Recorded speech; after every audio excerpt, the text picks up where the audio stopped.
ஆனால் என்ன நடந்தது அப்படின்னா, இப்போ வந்து நீங்கள் உங்கள் ஃபேமிலியோடு இருக்கிறீங்க, வெளியில் எங்கேயோ போகிறீங்க,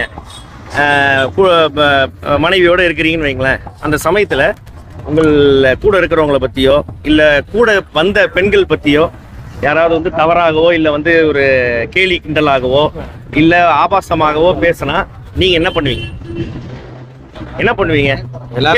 கேள்வி கேட்பீங்க, ஏன்டா அது மாதிரி பண்ற அப்படின்ட்டு. அது மாதிரி அவர் வந்து ஒரு சில விஷயங்கள் பண்ணாரு. அதுக்கு வந்து பார்த்தீங்கன்னா சேனல் வந்து என்ன பண்ணாங்கன்னா, தம்பி நீ வெளில போயிடு அப்படின்னு சொல்லிட்டாங்க. ஏற்கனவே அவர் வந்து அண்டாகசன் ஒரு ஷோக்கு வந்தாரு. அங்கே வந்த பாண்டியன் ஸ்டோர்ஸ் ஹீரோயின், அதுக்கப்புறம் மெயின் கேரக்டர்லாம் வந்து பார்த்தீங்கன்னா ரொம்ப ஒரு மாதிரி இழிவாக வந்து பார்த்தீங்கன்னா முகம் சொல்லிக்கிற மாதிரி ஏதோ ஒன்று பேசிட்டாரு. அப்போ அவங்க போகும்போது வந்து கம்ப்ளைண்ட் பண்ணதுக்கப்புறம், நீங்கள் நல்லா பாருங்கள், அண்டாகசன் ஷோவில் 2 வாரம், அதாவது 4 வாரம் வந்திருப்பாரு. அதாவது ஒரு நாளைக்கு 2 எபிசோடு எடுப்பாங்க. 2 நாள் வந்தாரு.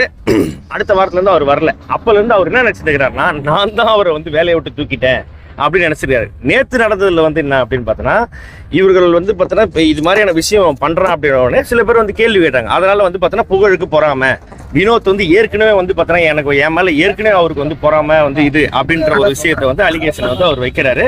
இது வந்து பார்த்தோன்னா அவருக்கு ஒரு 6 மாதத்துக்கு 3 மாதத்துக்கு ஒரு தடவை வந்து ஏதாவது ஒரு கண்டென்ட் ஒன்று பண்ணணும். அது அவருக்கு ஃப்ரீயாக கிடைக்கணும். இப்போ தமிழ் புத்தாண்டு அன்னைக்கு போலீஸ் ஸ்டேஷன் வாசலில் வந்து நான் நிற்கணும் அப்படின்ட்டு எனக்கு இருக்குது.